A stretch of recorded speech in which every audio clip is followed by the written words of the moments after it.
She stumbled backward, clutching her chest, eyes wild with fear. The glass doors hadn't even shut behind her when she dropped to her knees in the middle of the marble lobby.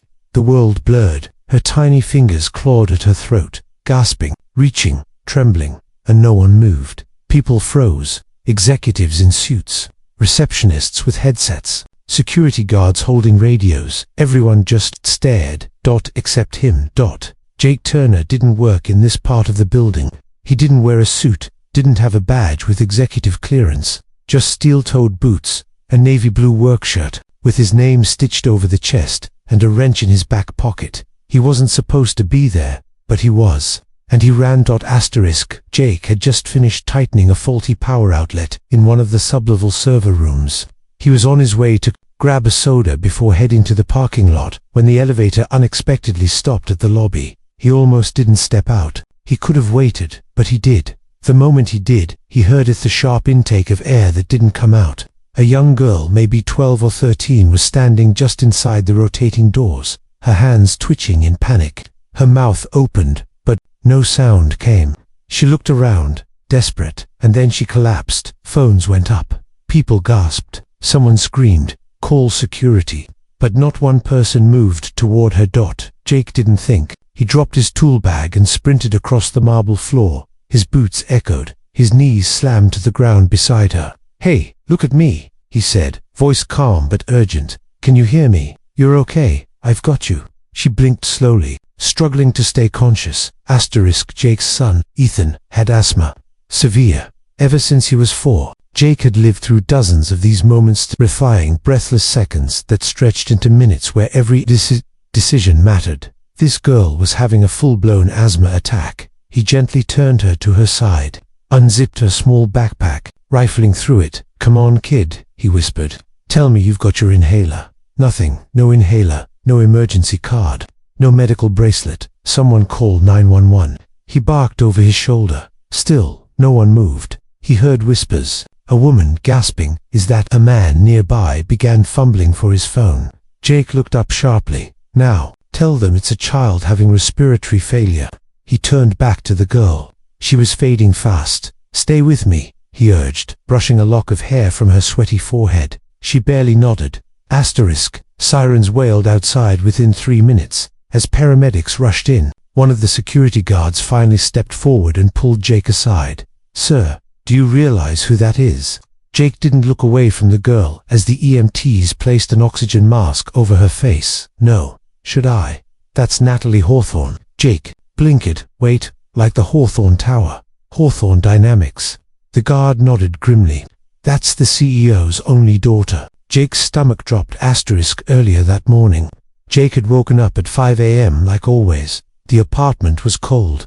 Too cold for July, but the AC unit rattled and moaned when he tried to turn it off last week. Another thing on the list. Ethan was still asleep on the pull-out couch, his inhaler clutched loosely in his small hand. His blanket was half off, the rest twisted around his legs. Jake smiled, then quietly set out his clothes, brewed instant coffee, and packed a PB&J into a brown paper bag for himself, not his son. Ethan was getting a free lunch at school.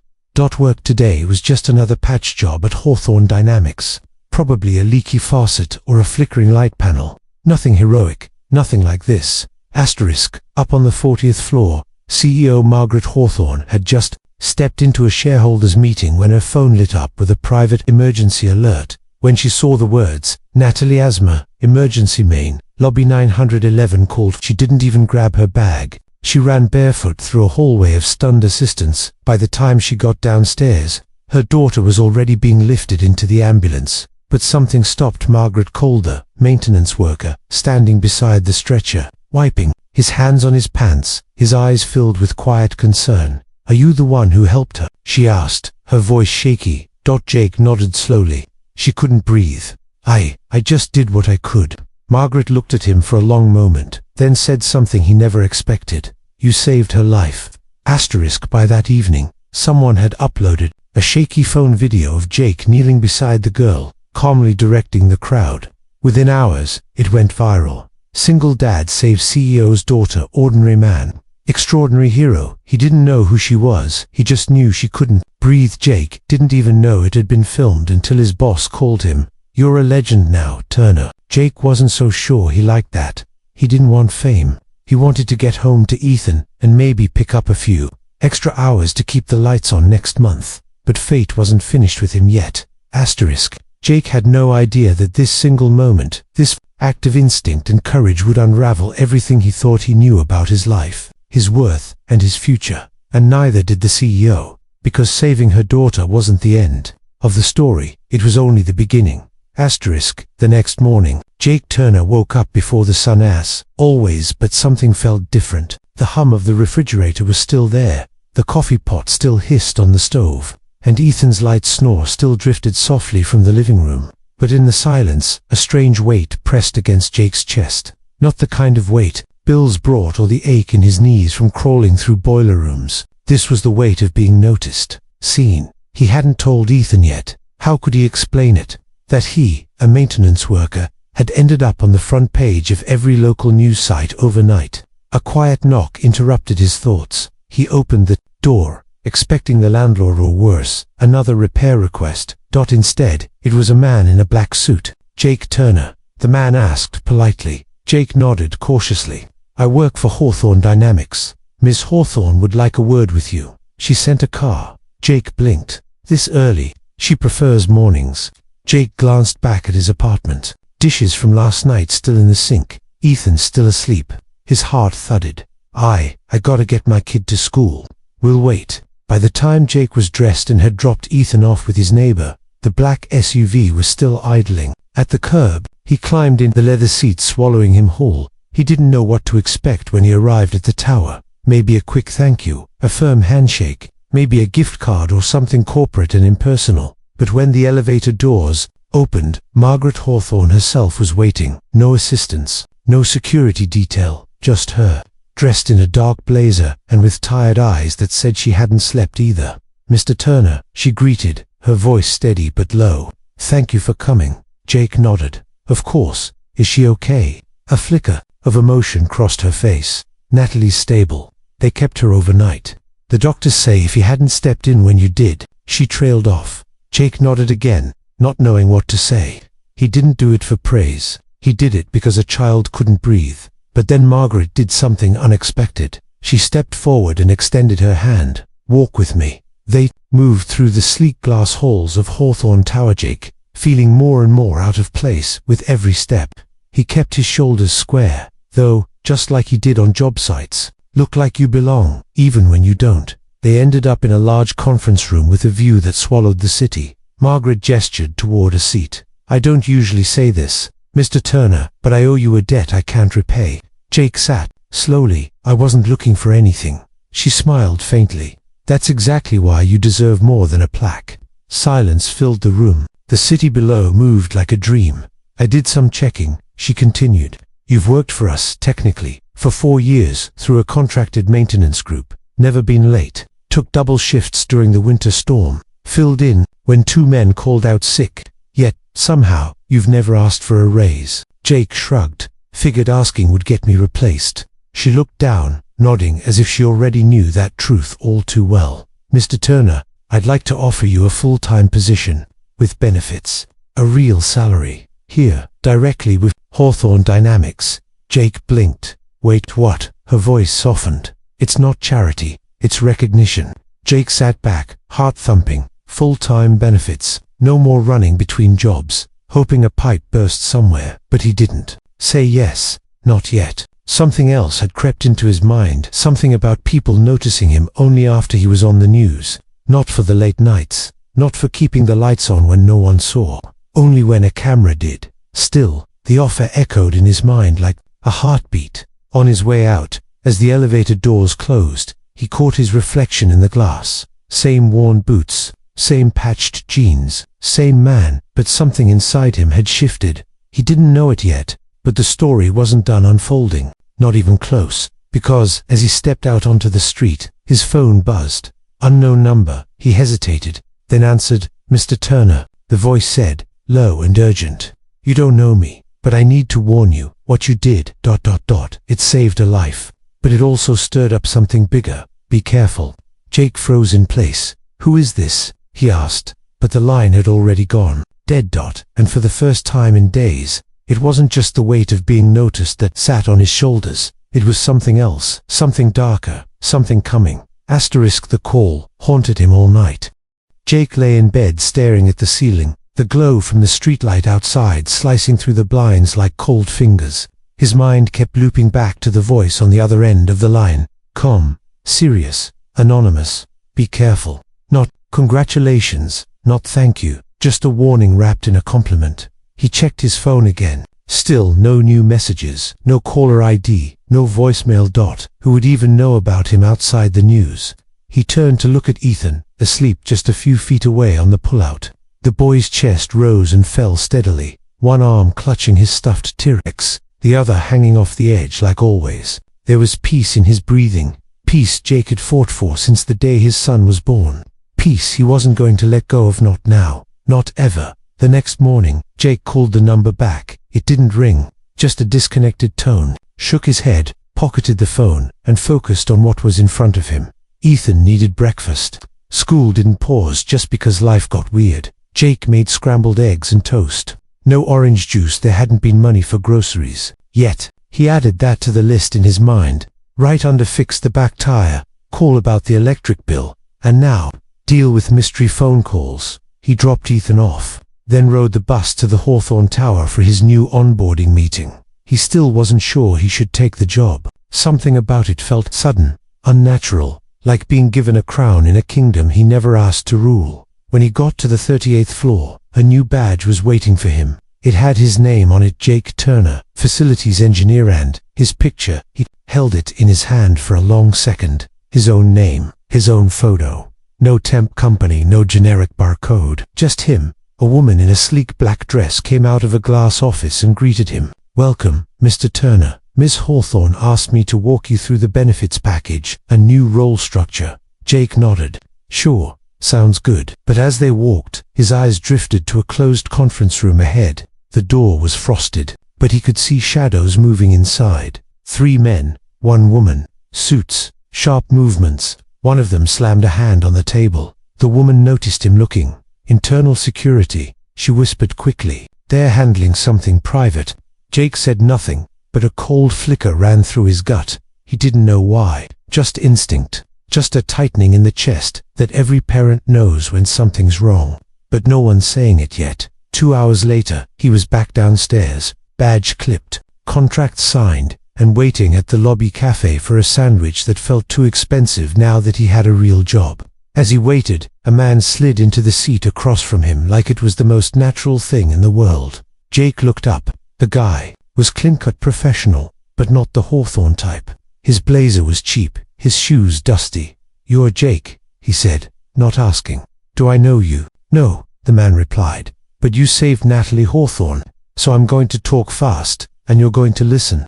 Jake narrowed his eyes but didn't speak. There are things happening inside this company that don't make headlines. The man continued, voice low. Natalie, she wasn't supposed to be in that lobby alone. That floor is secured. Cameras are monitored. Every move tracked. Jake stayed still. She didn't just have an asthma attack. She had a panic episode, brought on by a threat. Jake's voice was quiet, firm. What kind of threat? The man smiled tightly. The kind that makes billionaires nervous. The kind that makes a little girl run when she was supposed to be in a meeting upstairs with her mother. You saved her, yes, but in doing so, you stepped into a spotlight that reaches further than you know. Jake's hands curled into fists under the table. Why are you telling me this? He asked. Because I used to work here, the man said, and I've seen what happens to people who ask the wrong questions. Jake glanced around. Are you threatening me? No, the man replied. I'm telling you this because I saw you on that floor, and I know what kind of man helps a stranger's kid without asking for anything. That kind of man deserves a heads up. Then the man stood up, placed a small card on the table, and walked out. Jake looked down.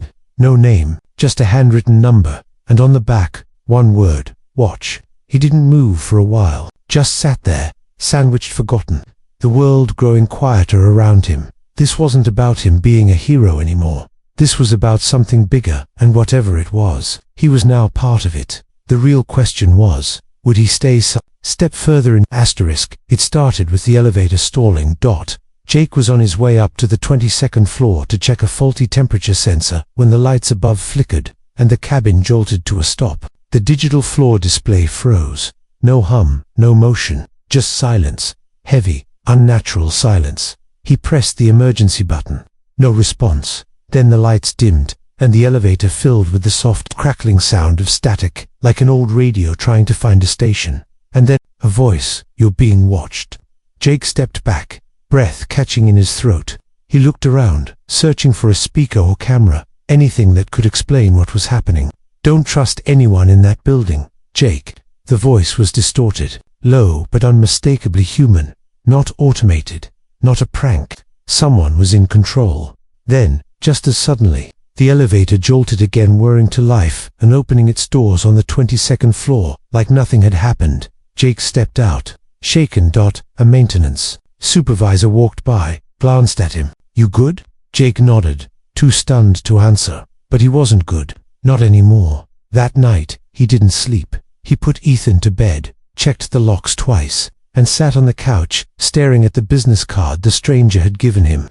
The one with just the word watch, scribbled on the back, and a single phone number. It felt like holding a fuse without knowing how short it was. He finally picked up his phone and dialed. It rang once. Then a voice, different this time, answered calmly. "You've seen enough now to know something's off, haven't you?" Jake's voice was low. "What is this? A choice?" The man said. "Either you forget everything, or you help expose what's happening at Hawthorne Dynamics." Jake's heart thudded. "I'm not some kind of whistleblower," he said. "I fix things. I raise my kid. That's it. You fixed more than a light fixture when you pulled that girl off the floor. You saw the cracks. Now you have to decide if you'll pretend they're not there." The line went dead. Jake stared at the screen. He could feel it, something in him shifting again. It would have been easier to walk away, to take the job, collect the check, keep his head down. But then he thought of Natalie, of her eyes wide with fear, gasping for breath, surrounded by people too afraid to help. And he thought of Ethan. What kind of world would he grow up in if Jake stayed silent?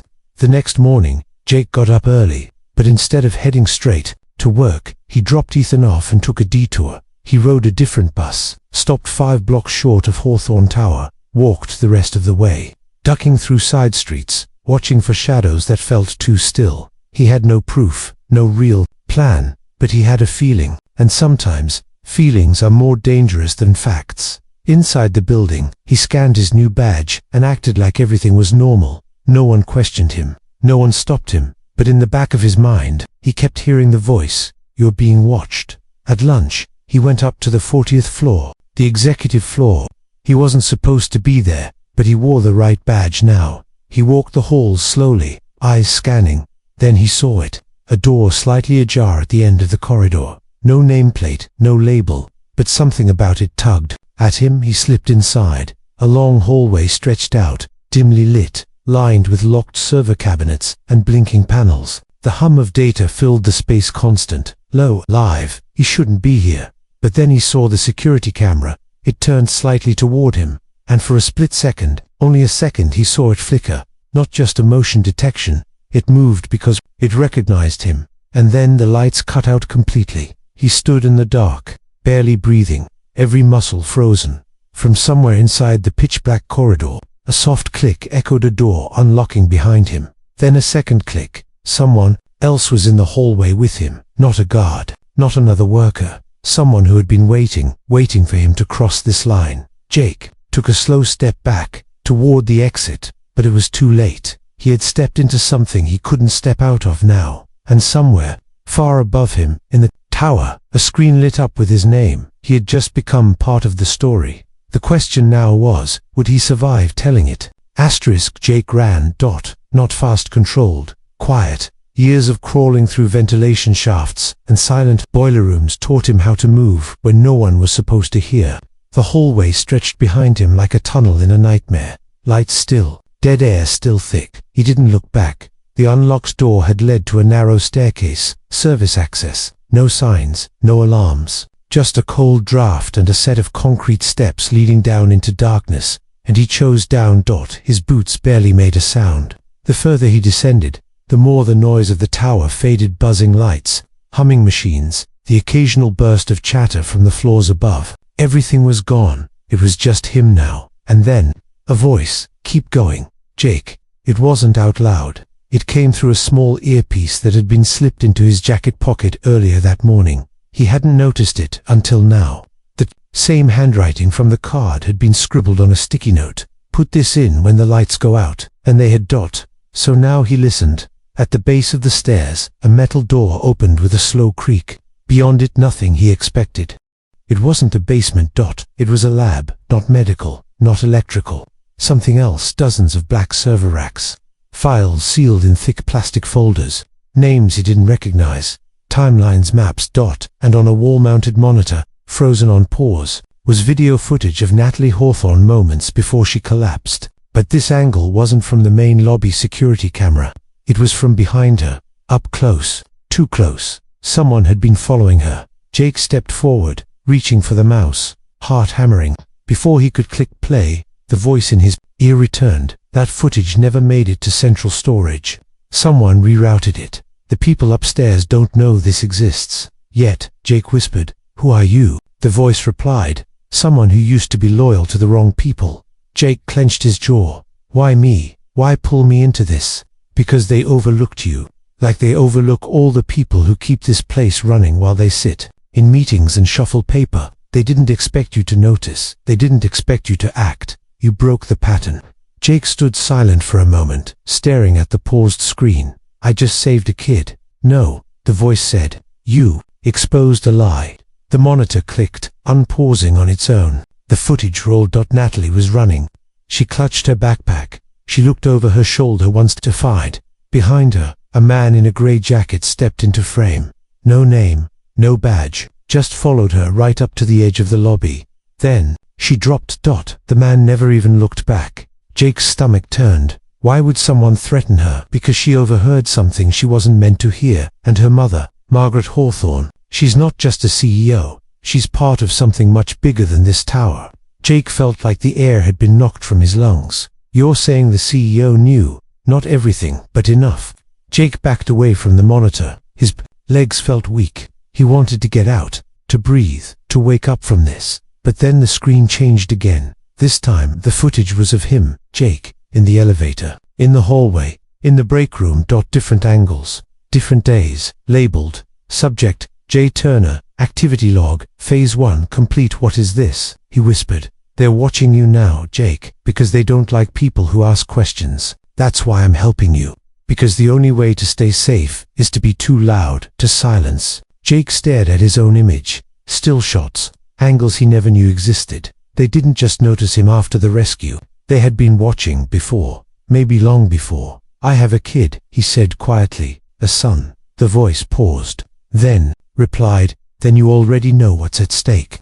That was the moment Jake stopped being scared and started getting angry. He shut down the monitor, pocketed the external drive plugged into its side, took 3 thick file folders labeled with numbers and initials he didn't understand, and walked back up the stairs, 2 at a time. When he reached the ground floor, he didn't go to work. He walked out the side exit, heart pounding, files stuffed under his jacket, his brain racing. He didn't know where to go yet, but he knew what came next. He was going to tell someone. He was going to show someone. Because now, the man who had once been invisible to this building had become impossible to ignore. Asterisk. The first knock came at 4:17. A.M. Jake was already awake. He hadn't slept. Not really. Just dozed in fits on the edge of the couch, one eye on the front door, the other on the baby monitor. He still used to listen for Ethan's breathing. He didn't answer the knock. Instead, he waited. 3 soft knocks, then silence. Then a folded envelope slid under the door. Jake stood still, staring at it for nearly a minute before picking it up. Inside was a single sheet of white paper, typed, "We know what you took. Return it by 9 a.m. or we come back through the door." Next time, Jake didn't curse, didn't panic. He just stood in the hallway, holding the note. The early morning quiet pressing in around him like a held breath. Ethan stirred in the next room, and suddenly Jake saw it all for what it was. This wasn't about secrets or documents anymore. This was about fear, control, silence. He'd seen it in the way people flinched around suits in the upper floors, heard it in the tone Margaret Hawthorne used when she said, "You deserve more." It had sounded like gratitude. Now he realized it was insurance. Make him feel seen so he'd stop looking. He wasn't supposed to keep digging. He was supposed to be grateful. Instead, he pulled out the 3 files he'd taken from the sub-basement server room. He had already scanned every page onto a flash drive. Encryption, codes, internal memos referencing something called Project Lighthouse, dates, names, obscure references to exposure thresholds and containment failure protocols. And, in one document, Natalie Hawthorne's name redacted, but visible under layers of metadata Jake had uncovered with help from the stranger on the phone, who now identified himself only as Cole. Cole had been silent since yesterday, Jake figured. That meant Cole was in danger too, so he took Ethan to school just like any other day. He kissed his son on the head, told him he loved him, and told the teacher Ethan might be picked up by a family friend this afternoon. Then Jake walked the long way to the city library. He didn't go inside. Instead, he sat on a bench just across the street, flash drive in one pocket, burner phone in the other, watching. Just before 9 a.m., a black car parked 2 blocks away. 2 men got out, sunglasses, not talking, not smiling. They entered the library. Jake stood up and walked away in the opposite direction. The files were already uploaded to a secure cloud drive, sent to 2 independent journalists. Copies had been mailed, physically mailed to 3 separate legal advocacy groups and 1 family friend who used to work in public radio. If something happened to him, the truth wouldn't stop. But it wasn't over. At 2:03 p.m., his phone buzzed with a text from an unknown number. "Natalie asked about you. She remembers everything. She wants to meet." Jake stared at the message, heart twisting. He hadn't expected that. He hadn't even thought about what this must have been like for her. The little girl in the middle of a machine too big for her to understand. The one he had knelt beside while everyone else froze, so he went. They met at a quiet garden behind a hospital on the city's north side. It was a private corner with stone benches and a small pond. Natalie sat there, small and serious, knees tucked under her as she played with a frayed bracelet. Jake approached slowly. She looked up, and her face lit up with recognition, not of fear but relief. "You came," she said quietly. "I did. My mum said I shouldn't talk to you," she said, picking at the bracelet. "But I remember your face. I remember what you said. You told me I was okay, that I could breathe." Jake sat on the edge of the bench beside her. "You scared everyone," she nodded. "Good." Jake blinked. "Why?" Natalie looked up at him with eyes too old for her age. "Because no one listens until they're scared." He didn't know what to say, so she continued. "I heard them talking the day before, in the glass room with the black door. My mom and 2 other men. They were saying something about the numbers not being right, and that if it leaked, the whole board would burn." Jake leaned forward. "Did they say what it was about?" She shook her head. "Just that the thing they were testing was already being used, but it wasn't supposed to. They were scared." Jake's blood ran cold. "They're hiding it. I think my mom wants to stop it," Natalie whispered. "But she's scared too." Jake looked at her. "You're brave. You know that." She smiled faintly. "I had a good teacher." He drove her home, didn't go inside, just watched from the street as she walked into the tower under the watchful eye of 2 new guards who pretended not to see him. By nightfall, his phone rang again. "Cole, you did it," he said. The files went wide. "People are asking questions, quiet ones, but enough." The tower's shaken. Jake said nothing. "You're not invisible anymore, Jake. That's the good news. And the bad." Cole hesitated. "They won't stop. You embarrassed them, made noise they can't control." Jake looked at Ethan, asleep again on the couch, blanket tangled, breathing steady. "I didn't do it to be seen," he said. "I know," Cole replied. "That's why it worked." The next morning, Jake turned in his badge, not in fear but with purpose. He walked away from Hawthorne Tower with nothing but a backpack, a folder full of names, and the knowledge that some stories don't end with applause. Some end with truth, and the quiet, powerful choice to stand up, when it would have been easier to stay silent. He wasn't just the man who saved a CEO's daughter anymore. He was the man who chose to save something bigger, and now, the world was finally listening.